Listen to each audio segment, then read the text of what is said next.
के रोजगार के लिए उठाया बड़ा कदम। 10 लाख मजदूरों को रोजगार देने के लिए उद्योग संघ के साथ किया समझौता।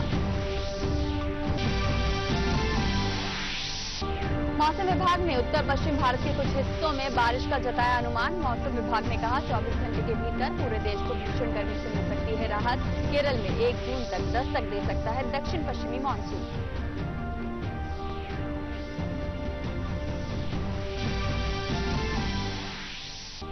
रेलवे ने लोगों से की अपील, पहले से बीमार लोग श्रमिक ट्रेनों में ना करें यात्रा। गर्भवती महिलाएं और 10 साल से कम उम्र के बच्चे यात्रा से बचें। 65 साल से ऊपर के बुजुर्ग अत्यंत आवश्यक होने पर ही करें रेल का सफर। वंदे भारत मिशन के तहत खाड़ी देशों से 2000 से ज्यादा फंसे भारतीय नागरिक 13 उड़ानों के जरिए लौटेंगे स्वदेश। रेलवे मंत्री पीयूष गोयल ने कहा 3736 श्रमिक स्पेशल ट्रेनों ने अभी तक 50 लाख से ज्यादा कामगारों को पहुंचाया अपने अपने गंतव्य। विदेश मंत्रालय ने कहा भारत चीन के साथ सीमा पर शांति बनाए रखने के लिए है प्रतिबद्ध। भारत ने कहा पारस्परिक संवेदनशीलता और सम्मान के आधार पर नेपाल के साथ सीमा मुद्दे पर बातचीत के लिए तैयार।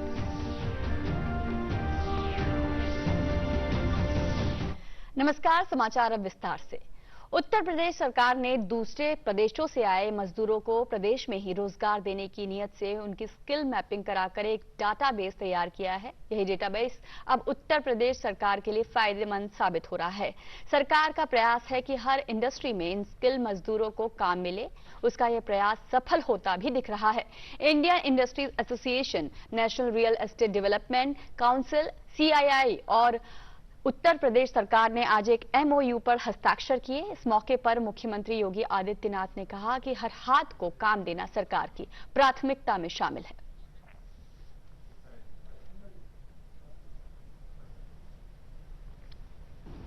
हर हाथ को कार्य मिल सके, हर घर में रोजगार उपलब्ध हो सके, इस दृष्टि से सरकार कार्य कर रही है और उस कार्रवाई को आगे बढ़ाने के लिए ही मैं धन्यवाद दूंगा कि इसमें सहयोग करने के लिए यहां पर इंडियन इंडस्ट्रीज एसोसिएशन, फिक्की, लघु उद्योग भारती और नार्डेको जैसी संस्थाओं ने अपनी रुचि दिखाई है। रुचि दिखाने के साथ ही इन्होंने लगभग आज हमें यहां पे 11 लाख कामगार और श्रमिकों को उपलब्ध कराने की एक सूची हमें उपलब्ध कराई है कि इतने लोगों को ये लोग व्यवस्थित रूप से अपने अलग अलग उद्यम में, अलग अलग फील्ड के कार्यों में रोजगार और नौकरी उपलब्ध करवाने की कार्रवाई करेंगे। तो लाखों की संख्या में श्रमिक यूपी लौटे हैं पूरे देश से और इस विषय पर और अधिक जानकारी देने के लिए लखनऊ से हमारे साथ हमारे संवाददाता विकास जुड़ रहे हैं। विकास, बहुत बहुत स्वागत है आपका। लाखों की संख्या में श्रमिक लौटे हैं उत्तर प्रदेश और उम्मीदें हैं उनकी कि जब उनकी घर वापसी हुई है, वे घर लौटे हैं तो उन्हें वहां रोजगार मिलेगा और यूपी सरकार अपनी जिम्मेदारी, अपना दायित्व निभाते हुए उनके रोजगार की व्यवस्था भी कर रही है। एक बहुत ही अहम और बड़ा कदम है ये। जी बिल्कुल, ये बहुत ही बड़ा कदम है और जिस तरीके से आज मुख्यमंत्री योगी आदित्यनाथ के साथ औद्योगिक इकाइयों और निर्माण इकाइयों के बीच MOU साइन हुआ है, उससे प्रदेश में जो श्रमिक हैं लगभग 11,50,000 श्रमिकों के लिए रोजगार की एक बड़ा अवसर है ये। इससे पहले उत्तर प्रदेश सरकार ने जो भी श्रमिक आए थे उनकी स्किल मैपिंग करा रहे थे। कौन मजदूर किस तरीके का है, क्या श्रमिक क्या विशेष जानता है, वो टेक्निकल है या नॉन टेक्निकल है, उन सबकी स्किल मैपिंग कराकर प्रदेश सरकार ने तैयारी कर ली थी। और इससे ये बेहतर चीजें होंगी कि जो इंडस्ट्रीज को ट्रेंड लोग मिलेंगे तो इंडस्ट्रीज को ग्रो करने में, काम करने में और ज्यादा आसानी रहेगी। तो बिल्कुल आपको बता दें, इंडियन इंडस्ट्रीज संघ ने 5 लाख श्रमिक मांगे हैं, CII ने 2 लाख मांगे हैं, नार्डेको ने लगभग 2.5 लाख कामगार मांगे हैं। तो इससे लगभग 11,50,000 श्रमिकों के लिए रोजगार मिलने की पूरी संभावना बन गई है। और इतनी बड़ी तादाद में जिस तरीके से श्रमिक उत्तर प्रदेश में आए, इतनी बड़ी व्यवस्थाएं उत्तर प्रदेश में की गई और खासतौर से जो नॉन स्किल लेबर थे, ढेर सारे लोगों को मनरेगा के तहत भी बड़ा एक काम दिया गया था। और एक खास बात रही उत्तर प्रदेश में कि लगभग जब से प्रधानमंत्री नरेंद्र मोदी ने जो आह्वान किया था वो उत्तर प्रदेश में यथार्थ साबित होता रहा, क्योंकि लॉकडाउन के दौरान लगभग 84% कंपनियां ऐसी थी जिन्होंने 1700 करोड़ रुपए का पेमेंट किया लॉकडाउन के दौरान, जब श्रमिक अपनी कंपनियों में नहीं आए थे। ये भी उत्तर प्रदेश के खाते में एक बड़ी उपलब्धि जाती है। प्रधानमंत्री जी ने जिस चीज का आह्वान किया था कि जो हमारे गरीब है, जो हमारे श्रमिक है, जो हमारे कामगार हैं, उनको उनका पैसा न काटा जाए, तो उसमें भी उत्तर प्रदेश ने एक बड़ा योगदान दिया है। और ये खास तौर से आज का एमओयू आने वाले नए उत्तर प्रदेश की एक नई शुरुआत, नए भारत की परिक्रमा प्रधानमंत्री जी ने की थी। कहीं न कहीं उत्तर प्रदेश उसमें 2 कदम आगे बढ़ गया है। जी बिल्कुल बिल्कुल विकास, निश्चित तौर पर ये एक राहत भरा कदम है उन मजदूरों के लिए जो बड़ी उम्मीद भरी नजरों से देख रहे थे सरकार को। बहुत बहुत शुक्रिया विकास आपका इस तमाम जानकारी के लिए। तो यूपी जो लौटे हैं श्रमिक अपने अपने काम से वापसी जो उन्होंने घर की है, तो उसके बाद उनको वहां रोजगार मिल रहा है और उसके लिए वहां की जो उद्योग हैं, जो उद्योग इकाइयां हैं, वे भी उनका साथ दे रही हैं। तो एक सराहनीय कदम है ये उत्तर प्रदेश सरकार की ओर से। और अब बात कर लेते हैं मौसम की। मौसम विभाग ने उत्तर पश्चिम भारत के कुछ हिस्सों में बारिश का अनुमान जताया है। मौसम विभाग ने कहा है कि 24 घंटे के भीतर पूरे देश को भीषण गर्मी से राहत मिल सकती है। साथ ही मौसम विभाग ने कहा है कि केरल में 1 जून तक दक्षिण पश्चिमी मानसून जो है वो दस्तक दे सकता है।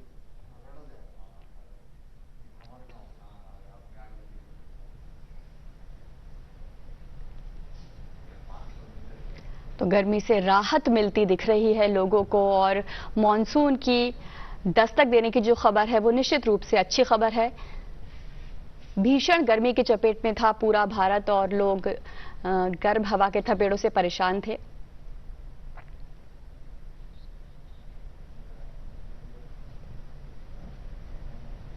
अभी भी वर्षा की संभावनाएं बनी हुई हैं दिल्ली एनसीआर में भी और उत्तर पश्चिम भारत के कुछ हिस्सों में, और तेज हवाएं भी चल सकती है 40 से 50 किलोमीटर प्रति घंटा की रफ्तार की। तो और ये मान के चलें अगले यदि 4 दिन की बात करें तो तापमान 40 से नीचे ही रहने वाला है और राहत रहेगी, हीट वेव की कोई संभावना नहीं है। और उसके बाद में थोड़ी सी फिर तापमान में बढ़ोतरी होनी शुरू होगी। 1 जून को हम एक्सपेक्ट कर रहे हैं मानसून आ जाएगा केरला में। और अभी की जो फिलहाल स्थिति है, अभी तो अंडमान निकोबार वगैरह में तो आ ही चुका है पहले से ही वो, तो वहां आ जाएगा और अच्छी खासी वर्षा हम एक्सपेक्ट कर रहे हैं। और फिर जैसे आगे बढ़ेगा तो ये पहले हफ्ते में हो सकता है महाराष्ट्र कोस्ट को तक, कर्नाटका को तो कवर करेगा ही, उसको भी कर लेगा। और जहां तक दिल्ली का सवाल है, अभी समय है, वक्त है दिल्ली के लिए, क्योंकि आखिरी में आता है ये। और मौसम के इस बदले रुख पर बात करते हैं हमारे संवाददाता तापस भट्टाचार्य से।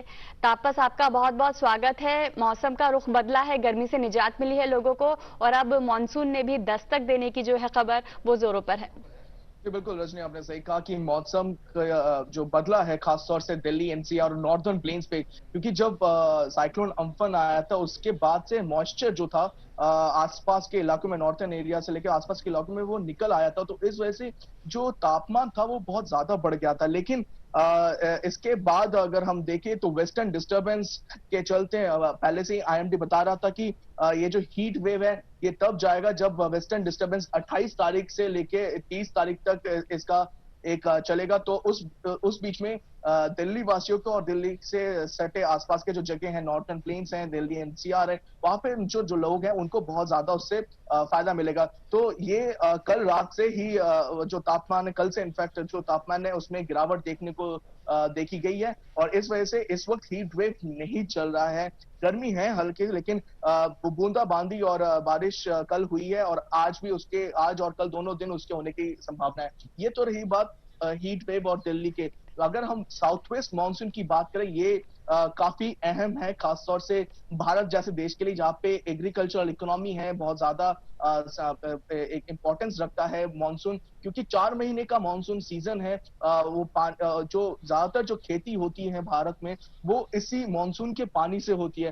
तो इस वजह से जो इसकी सटीकता है, आईएमडी को बता रहा था कि फिर साइक्लोन अम्फन के चक्कर में वो थोड़ा सा डिले हो रहा था, क्योंकि जो बात करते हैं कि लोअर एटमॉस्फेयर में जो मॉइस्चर की बात करते हैं जिससे मानसून आता है वो निकल गया था। लेकिन एक बार फिर एक तरह से एक डिप्रेशन एक साउथ ईस्ट अरेबियन सी में देखने को मिला और जिस वजह से इसकी जो स्पीड थी मानसून के आने की वो थोड़ी बढ़ गई है। पहले 1 से 5 जून की बात कर रहे थे, 4 दिन का ग्रेस पीरियड होता है प्लस माइनस का, वो दिया जा रहा था। लेकिन अब ये हमें पता चल रहा है कि 5 तारीख नहीं, अब 1 तारीख, शायद 30 तारीख की रात तक भी मानसून केरला को हिट कर सकता है। और इस वजह से ये बहुत अच्छी खबर है, खासतौर से जो कृषि से लोग जुड़े हुए हैं। साउथ वेस्ट मानसून एक तरह से उनके लिए वरदान होता है, वो प्लान पहले से कर सकते हैं कि इस समय हम ये बीज बोए, इस समय हम मानसून का वेट करें। क्योंकि पिछले साल एक तरह से जो उसके जो आने का जो था, वो एक तरह से कहीं ना कहीं इम्पैक्ट किया था। लेकिन इस बार जो मानसून की आने की जो टाइमिंग है वो एकदम परफेक्ट है।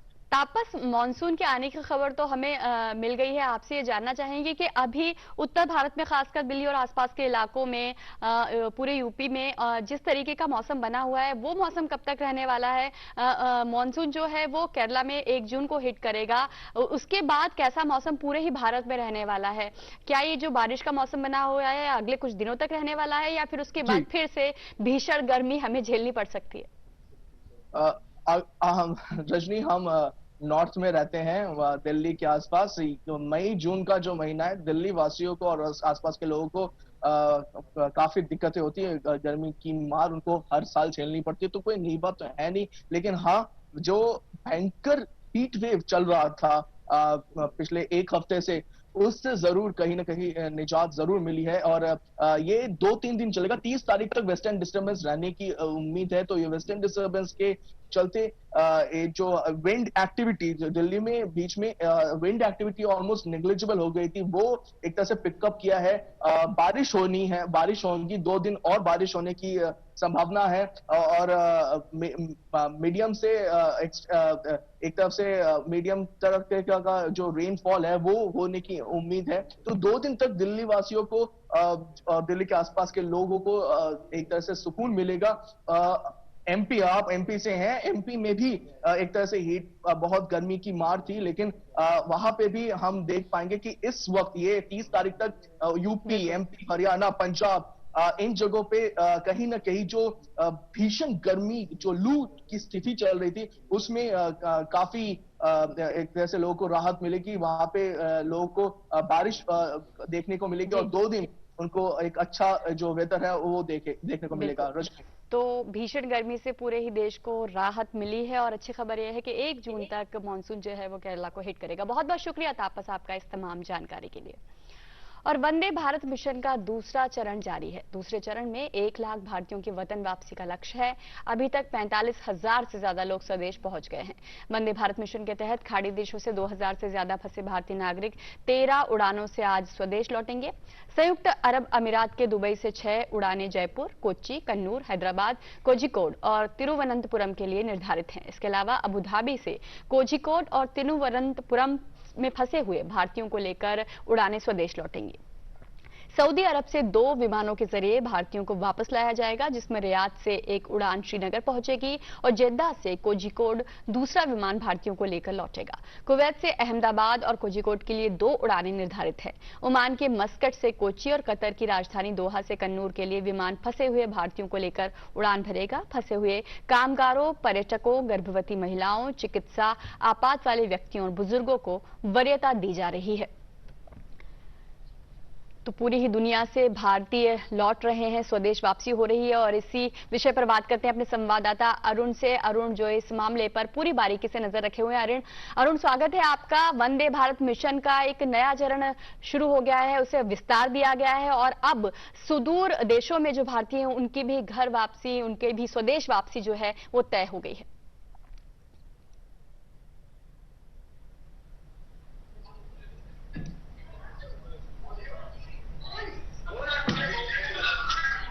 उम्मीद करता हूं कि मेरी आवाज। जी अरुण, आपकी आवाज मिल रही है। जब तक अब बढ़ाया जा रहा है, जब तक फेज 2 की अगर बात की जाए तो अब सरकार का फोकस है कि काफी हद तक उन देशों को जोड़ा जाए जहां पर काफी सारे इंडियंस इस समय पर स्ट्रैंडेड हैं। इनिशियली फेज 1 में देखा कि जो फोकस रहा था वो गल्फ कंट्रीज पर रहा था। अब लेकिन इसका जो दायरा है वो रशिया है, यूएस है, अब फॉर दैट मैटर अन्य यूरोपियन कंट्रीज है, वहां से भी इवैक्यूएट इस समय पर किया जा रहा है। तो ये अपने आप में काफी चैलेंजिंग भी है गवर्नमेंट, लेकिन गवर्नमेंट इस बात को इंश्योर कर रही है कि ज्यादा से ज्यादा पैसेंजर्स को एक तरह से इवैक्यूएट करके वापस भारत लाया जा सके। और मिड जून तक लगभग सरकार फोकस करेगी कि 1 लाख के आसपास लोगों को वापस इवैक्यूएट किया जा सके। जी अरुण बहुत बहुत शुक्रिया आपका इस तमाम जानकारी के लिए। तो वंदे भारत मिशन के तहत अब उन देशों से भी भारतीयों की वापसी हो रही है जो सुदूर इलाकों में, सुदूर देशों में है, और वहां से अब नई उड़ानें चल रही हैं। बहुत बहुत शुक्रिया अरुण आपका इस तमाम जानकारी के लिए। और रेलवे देश भर में प्रतिदिन कई श्रमिक स्पेशल ट्रेनें चला रहा है ताकि प्रवासियों की अपने घरों को वापसी सुनिश्चित की जा सके। ऐसे में रेलवे ने ये कहा है कि कुछ ऐसे लोग भी श्रमिक स्पेशल ट्रेनों में यात्रा कर रहे हैं जो पहले से ही ऐसी बीमारियों से पीड़ित हैं जिनमें कोविड-19 महामारी के दौरान उनकी सेहत को खतरा बढ़ जाता है। यात्रा के दौरान पूर्व ग्रसित बीमारियों से लोगों की मृत्यु होने के कुछ दुर्भाग्यपूर्ण मामले भी मिले हैं। लोगों की सुरक्षा को देखते हुए रेल मंत्रालय ने गृह मंत्रालय के आदेश के तहत अपील की है कि पूर्व ग्रसित बीमारी वाले व्यक्ति, गर्भवती महिलाएं, 10 साल से कम उम्र के बच्चे और 65 साल से ऊपर के बुजुर्ग अपने स्वास्थ्य और सुरक्षा के लिए जब तक अत्यंत आवश्यक ना हो रेल यात्रा करने से बचें। वहीं रेल मंत्री पीयूष गोयल ने कहा है कि कोरोना आपदा में रेलवे की श्रमिक स्पेशल ट्रेनों ने अभी तक 50 लाख से ज्यादा कामगारों को सुविधाजनक और सुरक्षित तरीके से उनके गृह राज्य पहुंचाया है। और इसके साथ ही रेलवे अब तक 84 लाख से ज्यादा निःशुल्क भोजन और 1 करोड़ 25 लाख पानी की बोतल भी वितरित कर चुकी है।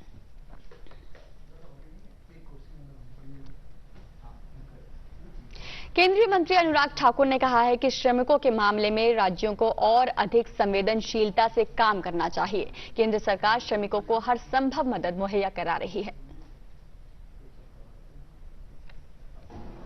ये राज्यों की भूमिका बनती है कि उनकी जन्म भूमि वाले राज्य में और उनकी कर्म भूमि वाले राज्य में होस्ट एंड होम स्टेट दोनों को अपनी भूमिका और जिम्मेदारी निभानी होगी।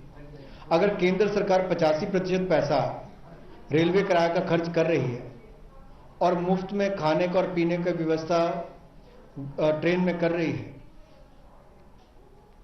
और इसके अलावा प्रवासी मजदूरों के लिए 2 महीने का राशन मुफ्त में दे रही है, तो हम तो अपनी ओर से पूरी मदद सहयोग कर रहे हैं। राज्य थोड़े से और संवेदनशील होकर इस पे काम करेंगे तो मुझे लगता है इसमें और फायदा मिलेगा। वहीं केंद्रीय मंत्री स्मृति ईरानी ने कहा है कि महामारी की आड़ में विपक्ष ओछी राजनीति कर रहा है। उन्होंने कहा कि सरकार गरीबों के कल्याण के लिए लगातार काम कर रही है। प्रधानमंत्री ने बार बार आग्रह किया कि यह वक्त राष्ट्र को समर्पित करने का समय है, राजनीति करने का नहीं। फिर भी कांग्रेस जो ऐसी महामारी के वक्त में अपनी राजनीतिक रोटियां सेकना चाहती है, उनको मेरा मात्र इतना ही आग्रह है कि जिस सरकार के ऊपर वो कटाक्ष कर रहे हैं, उस सरकार ने 1,76,000 करोड़ का गरीब कल्याण का पैकेज पहुंचाया।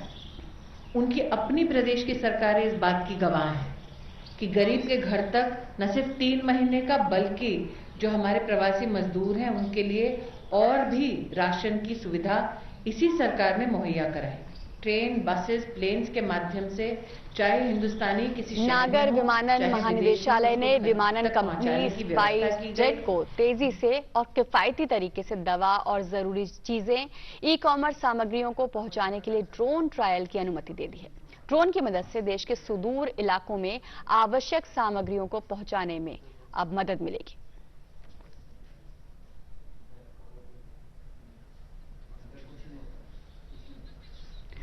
और कोरोना की महामारी के दौरान देश के किसानों के लिए केंद्र सरकार द्वारा दिए गए राहत पैकेज से देश की कृषि अर्थव्यवस्था को गति देने और ग्रामीण भारत को आत्मनिर्भर बनाने जैसे तमाम मुद्दों पर केंद्रीय कृषि और ग्रामीण विकास मंत्री से बात की हमारे संवाददाता ओपी यादव ने।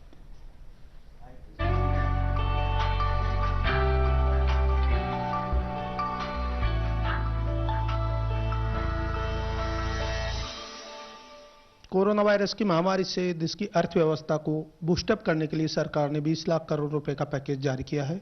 इस पैकेज से वैसे तो हर सेक्टर को फायदा होगा, लेकिन कृषि और ग्रामीण विकास में किस तरह आत्मनिर्भर भारत को मजबूत बनाने में मदद मिलेगी, इस विषय पर बात करने के लिए हमारे साथ मौजूद है केंद्रीय कृषि और ग्रामीण विकास मंत्री नरेंद्र सिंह तोमर जी। आइए बात करते हैं माननीय मंत्री जी से। सर, कृषि क्षेत्र के ढांचागत विकास के लिए 1.65 लाख करोड़ रुपए का बजट इसमें बनाया गया है अलग से राहत पैकेज के तौर पे। तो किस तरह भविष्य में हम देखते हैं गांवों का विकास और कृषि क्षेत्र का जो संपूर्ण विकास है उसको? कोरोना वायरस के संकट के इस दौर में कृषि के क्षेत्र ने अपने आप को पूरी तरह गतिमान रखा है और मैं धन्यवाद देना चाहूँगा प्रधानमंत्री नरेंद्र मोदी जी को कि उन्होंने गांव और कृषि की अर्थव्यवस्था में नुकसान न हो इस बात की चिंता की। जो आवश्यक छूट प्रदान करनी चाहिए थी वो सब छूट दी और उसका परिणाम है कि फसल की कटाई, बुआई और उपार्जन का काम बहुत अच्छे से हुआ है। जहाँ तक कृषि व्यवस्था में पैकेज का सवाल है, मैं समझता हूँ एक लंबे कालखंड के बाद मोदी जी के नेतृत्व में सरकार ने कृषि के क्षेत्र में जो बीच में गैप्स थे उनको भरने के लिए कृषक को और कृषि को आवश्यक सुविधाएं मुहैया कराने के लिए, कृषक को उसके उत्पादन का उचित मूल्य मिले, इसमें जो बंदिशें हैं उनको हटाने के लिए जो कदम उठाए हैं वो स्वागत योग्य हैं, सराहनीय हैं। छोटी कृषि प्रसंस्करण इकाइयों के लिए 10,000 करोड़ रुपए, ऑपरेशन ग्रीन्स के लिए 500 करोड़ रुपए जैसे प्रावधान किए गए हैं। इनसे आत्मनिर्भर भारत को भविष्य में स्वरूप लाने में एक तरह से कितनी मजबूती हम देख सकते हैं? छोटी जो प्रोसेसिंग यूनिट है ये यूनिट गांव तक पहुंचेगी और गांव में छोटी प्रोसेसिंग यूनिट को एफपीओ भी लगा सकता है, कोऑपरेटिव सोसाइटी भी लगा सकती है, कुछ किसान मिलके भी इसका उपयोग कर सकते हैं। तो ये जो इंडस्ट्री के लिए 10,000 करोड़ रुपया रखा है, इससे इंडस्ट्री बढ़ेगी और किसान का जो उत्पादन है वो प्रोसेसिंग होगा, पैकेजिंग होगा, लेबलिंग होगा। इससे किसान को अपने उत्पादन का उचित मूल्य मिलेगा। विदेश मंत्रालय ने चीन के साथ जारी सीमा विवाद के मद्देनजर ट्रंप की पेशकश पर कहा है कि चीन के साथ बातचीत चल रही है। विदेश मंत्रालय के प्रवक्ता अनुराग श्रीवास्तव ने कहा है कि हम इसके शांतिपूर्वक समाधान के लिए चीन के संपर्क में हैं। उन्होंने ये भी कहा कि हमारे सैनिकों ने सीमा प्रबंधन के प्रति बहुत जिम्मेदार रुख अपनाया है।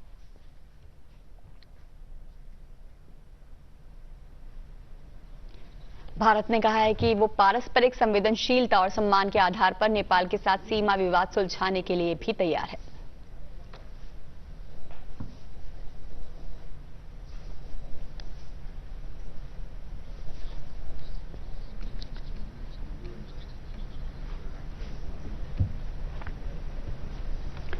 भारत नेपाल के साथ सीमा मामले पर बातचीत को तैयार है। पारस्परिक संवेदनशीलता और सम्मान के आधार पर बातचीत की जाएगी।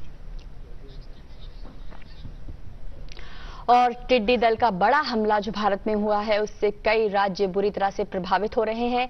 हालांकि राज्य सरकारें, प्रशासन लगातार त्वरित कदम उठा रही हैं। कीटनाशकों का छिड़काव भी लगातार हो रहा है।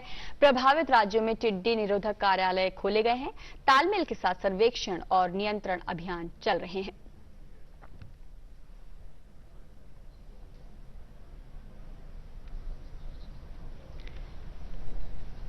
और टिड्डियों के हमले के मद्देनजर उत्तर प्रदेश में भी तैयारियां चल रही हैं। कानपुर के किसानों ने कहा है कि उन्हें प्रशासन की तरफ से सचेत किया गया है और वे पूरी सावधानी बरत रहे हैं।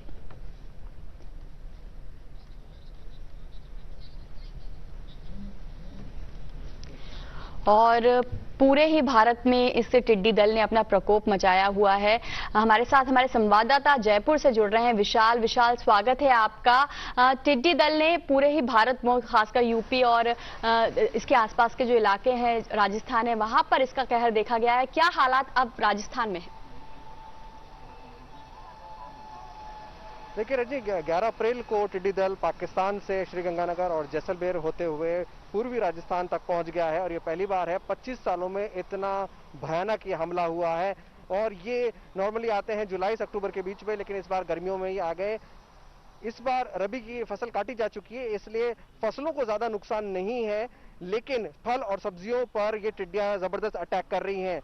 अगर जयपुर की बात करें तो जयपुर में 12वीं मंजिल तक टिड्डियां देखी गई हैं और बहुत ज्यादा तादाद है इनकी। और एक्सपर्ट्स का ये मानना है कि जुलाई से अक्टूबर के बीच में जब ठंडक हो जाएगी, बारिशों के दौरान ये ब्रीडिंग करना स्टार्ट कर देंगे। टिड्डियों का जो लाइफ साइकिल है वो 3 महीने का होता है और 3 महीने में 3 बार वो अंडे देती हैं।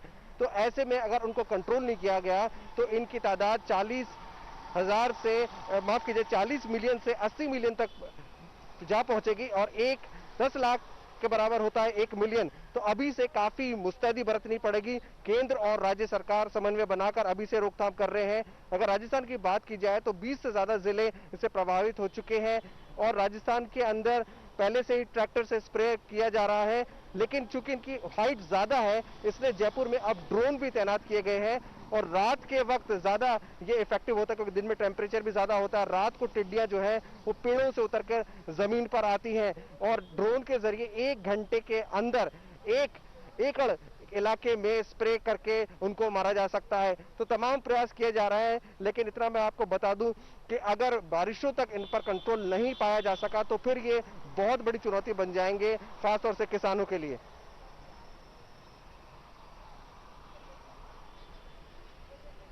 जी विशाल, बहुत बहुत शुक्रिया आपका इस तमाम जानकारी के लिए। तो टिड्डियों ने देश के कई इलाकों में अपना कहर बरपाया है और राजस्थान, मध्य प्रदेश और पंजाब में हालात सबसे ज्यादा खराब हैं, जहां पर फसलों को भारी नुकसान पहुंचाया है और कहीं ना कहीं आम जीवन पर भी असर डाला है। हमारे संवाददाता विशाल हमें ये जानकारी दे रहे थे। और कोरोना की स्थिति पर नजर डालें तो देश में कोरोना वायरस के सक्रिय मरीजों की संख्या 89,987 हो गई है। वहीं 71,105 मरीजों को इलाज के बाद अस्पताल से छुट्टी मिल गई है। कोविड-19 के कारण 4,706 लोगों की मौत भी हुई है। देश में कोरोना वायरस से रिकवरी की दर बढ़कर 42.88% हो गई है। वहीं विश्व में कोविड-19 से संक्रमित लोगों का आंकड़ा 58 लाख से ज्यादा पहुंच गया है, जबकि 3.59 लाख लोगों की मौत हुई है। कोरोना वायरस से प्रभावित होने के मामले में अमेरिका दुनिया भर में पहली पायदान पर है। अमेरिका में कोरोना वायरस से 1 लाख से ज्यादा लोगों की मौत हो चुकी है। कोरोना वायरस से प्रभावित होने के मामले में ब्राजील दूसरे और रूस तीसरे स्थान पर है। इस जानलेवा विषाणु से होने वाली मौत के हिसाब से अमेरिका पहले, ब्रिटेन दूसरे और इटली तीसरे नंबर पर है। भारत जल्द ही अगले 2 साल के लिए संयुक्त राष्ट्र सुरक्षा परिषद का गैर स्थायी सदस्य बन जाएगा। आगामी 17 जून को सुरक्षा परिषद साल 2021 और 22 के लिए अपने नए गैर स्थायी सदस्यों का चुनाव करने जा रही है।